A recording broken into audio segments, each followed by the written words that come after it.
ये बादल जो ऊपर से नीचे पानी बरसा रहे हैं वो नीचे और ये बारिश के ज़रिए नीचे का जो अंडरग्राउंड वाटर रिचार्ज होता है और वो जो हरे पत्ते पेड़ों के और पौधों के जो हमें ऑक्सीजन प्रोवाइड करते हैं और हमारा छोड़ा कार्बन डाइऑक्साइड ये एब्जॉर्ब करते हैं।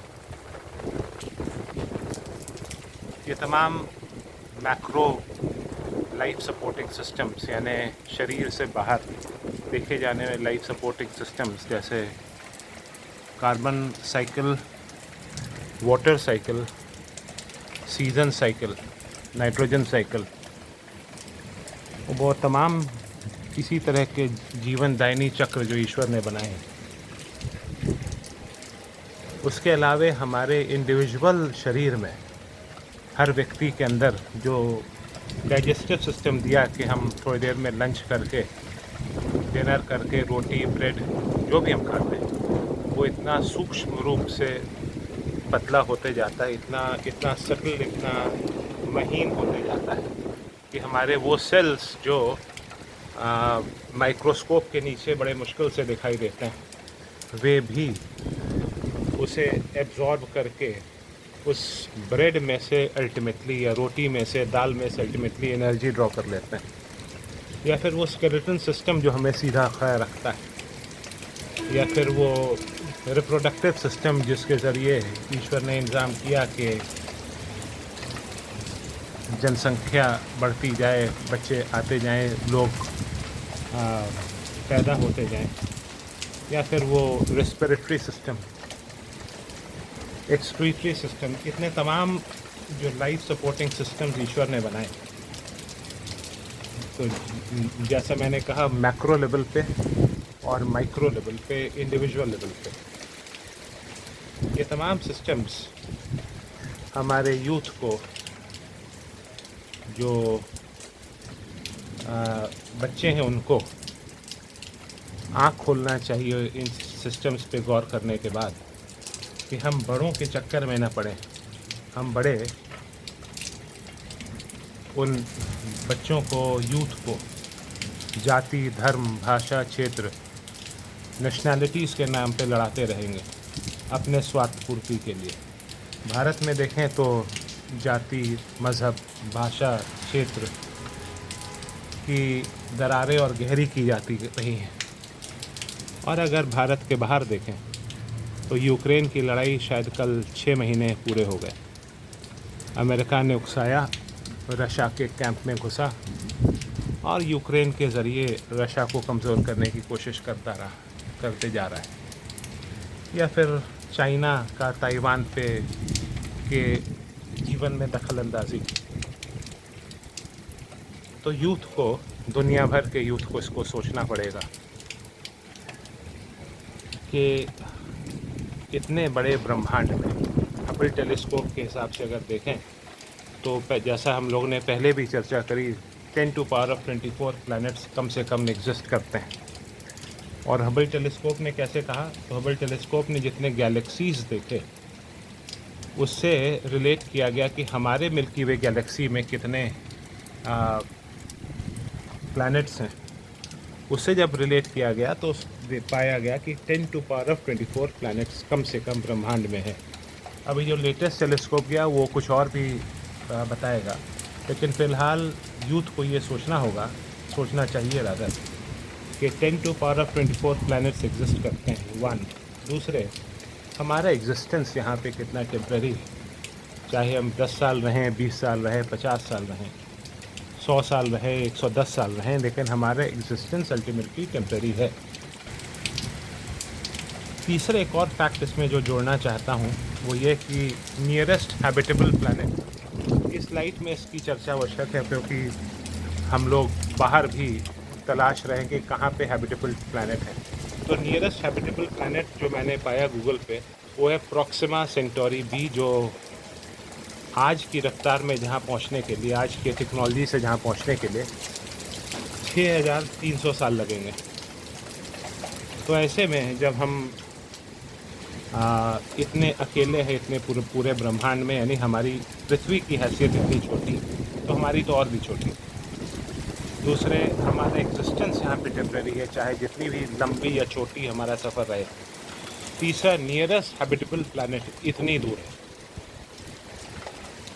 इन चीज़ों के लाइट में जब हमारे यूथ और बच्चों को सोचना होगा, भारत में और विदेशों में भी, कि इतना यूनिकली प्लेस्ड है, मतलब इतना अनोखा है हमारी दुनिया, ये धरती, कि जीवन यहाँ सस्टेन कर रहा है। तो ऐसे में हम जाति, मज़हब, भाषा, क्षेत्र के दीवारों से ऊपर उठकर, नेशनैलिटीज़ के दीवारों से ऊपर उठकर कुछ माहौल पैदा करें कि सभी सियासती दल और सरकारें ऐसी नीतियां बनाएं जो इस पर्यावरण को आने वाली पीढ़ियों के लिए बचाने के लिए कार्य करें।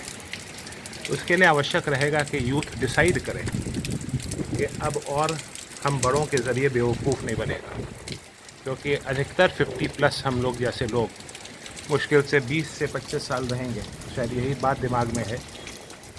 इसीलिए वो हम लोग अपने लाइफस्टाइल्स कर्टेल नहीं करते, ना media, electronic media, print media में इन विषयों पे अधिक चर्चा होती है गहराई से, ना अखबारों में ये कुछ जिक्र आता है इसका।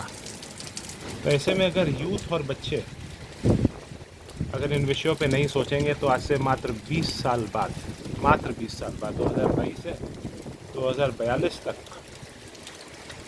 ये जो एनवायरमेंटल डिग्रेडेशन है ये इरिवर्सिबल हो जाएगा, इसको रोकना असंभव हो जाएगा। इसलिए यूथ को नारा देना चाहिए कि children of the world, youth of the world unite to save the planet. और वो तमाम सोशल मीडिया टूल्स का इस्तेमाल करते हुए एक होएं और इन दरारों से ऊपर उठें और हम बड़ों को रोकें और बोलने की किन बेवकूफ़ियों में तुम हमें उलझा रहे हैं। नहीं तो ये जो इंडिविजुअल लाइफ सपोर्टिंग सिस्टम हमारे अंदर का है, जो ईश्वर ने बनाया, और जो मैक्रो लेवल पे जो आउटवर्ड लाइफ सपोर्टिंग सिस्टम्स है, ये बारिश, ये सीज़न साइकिल, ये कार्बन साइकिल, ये oxygen cycle, hydrogen cycle, nitrogen cycle, ये तमाम चीज़ें, ये सब व्यर्थ हो जाएगा। और जस्ट मात्र 20 साल बाद इसको अगर आप रोकना भी चाहेंगे, इस एनवायरमेंटल डिग्रेडेशन को, तो नामुमकिन रहेगा। और फिर सिर्फ हालात बिगड़ते हुए हम लोग देख पाएंगे। इसलिए आवश्यक है कि समय रहते यूथ और बच्चे जागें और हम बड़ों को रोकें कि बहुत हो चुका है, और वो माहौल पैदा करें, जैसा मैंने कहा, कि ग्लोबल स्पिरिचुअल मूवमेंट डेवलप हो और वो स्थिति आए कि लोग स्वेच्छा से अपने लाइफस्टाइल कर्टेल करें, मिनिमाइज़ करें और उसको प्रकृति सम्मत बनाएं। अन्यथा सब बहुत जल्दी नष्ट हो जाएगा। अपने आइडियाज़ हमें भेजें और इस वीडियो को दूर तक फैलाएं और इससे बेहतर वीडियो बनाएं और हार्ट अपीलिंग वीडियोस। और हाँ, बच्चों और यूथ से तो आग्रह है ही, उन माता पिता से भी आग्रह है कि अपने जीवन शैली को सुबह से ऊपर उठने के बाद से रात के सोने तक एनालाइज करें और उसको प्रकृति सम्मत बनाएं अपने बच्चों की खातिर, अगर सही में अपने बच्चों से प्यार करते हैं तो इन विषयों पे छुट्टी के दिन ज्ञान अर्जन करें और संभव हो तो इन पे कार्य भी करें। और हर व्यक्ति, बच्चे, बड़े, बूढ़े, अपने लाइफस्टाइल्स को एनालाइज करें सुबह से लेकर रात के सोने तक और उसको प्रकृति सम्मत बनाएं और इस विषय की आवश्यकता पे जनता को जागृत भी करें। हमारा ईमेल आईडी है savemotherAssociation@gmail.com, SAVEMOTHERASSOCIATION@gmail.com। तो जल्द उठें इससे पहले कि बहुत देर हो जाए, अपने लिए, अपने बच्चों के लिए और उन बच्चों के लिए जो अभी तक जिनके माता पिता भी अपने पेरेंट्स के माँ के पेट में नहीं है, उनके लिए, वो तमाम जीव जंतुओं के लिए जो ईश्वर ने बनाए, उन सभी के लिए जगह जनता को जागृत करें, बेहतर वीडियो बनाएं और सोशल मीडिया का इस्तेमाल अगर गलत कार्य के लिए हो सकता है तो अच्छे कार्य के लिए भी करें। अपने आइडियाज़ हमें भेजें, आप जहाँ भी हैं, जिस शहर में भी हैं, जिस गांव में भी हैं, जिस मुल्क में भी हैं, इन विषयों पे विचार करें, क्योंकि आज से 2042 तक के दिनों का, वर्षों का एक एक दिन, एक एक पल बहुत कीमती है, और इतना कीमती, इतना क्रूशल कि ये इस पे डिपेंड करेगा आने वाली पीढ़ियों का भविष्य और आपका भी, जो 20 साल बाद ज़िंदा रहेंगे, कि आज हम जगते हैं या नहीं, आज हम इनर्शिया अपना ब्रेक करते हैं नहीं। हाँ, एक चीज़ और, हम लोग बहुत धीमे नहीं चल सकते, हम लोग स्नेल स्पेस पे नहीं चल सकते। हमें जल्द से जल्द वो माहौल पैदा करना है इंटरनेशनल लेवल पे, नेशनल लेवल पे, कि लोग इन विषयों पे सोचना शुरू करें। और इस विषय में यकीनन एक चीज़ और, कि भारत का दायित्व अधिक बनता है, क्योंकि भारत में अध्यात्म पे बहुत कुछ कहा गया, बड़ी बड़ी बातें कही गई, बड़ा बड़ा दर्शन, जो शायद 196 देशों के मुल्क में किसी के पास नहीं। जिसमें एक जो श्लोक है जिस पर चर्चा हुई, जो कहता है, संस्कृत तो नहीं बहुत से ठीक से मालूम, लेकिन वो जो कहता है कि नेचुरल रिसोर्सेज, प्रकृति का दोहन त्याग पूर्वक करो, यानी कि उतना ही लो जितना तुम्हारे लिए ज़रूरत है।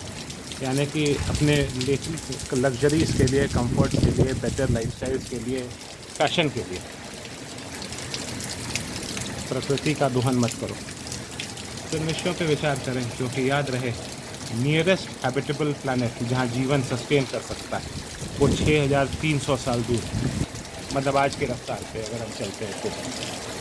और अभी जो हमारा कंजम्पशन लेवल्स है रिसोर्सेज का प्रकृति के, वो इतना है कि हमें शायद 1.5 और पृथ्वी चाहिए इसके कंजम्पशन रोकने के लिए। तो इन विषयों पे विचार करें, जगाएं, एक एक दिन इस्तेमाल करें, ख़ास करके छुट्टियों के दिन। धन्यवाद।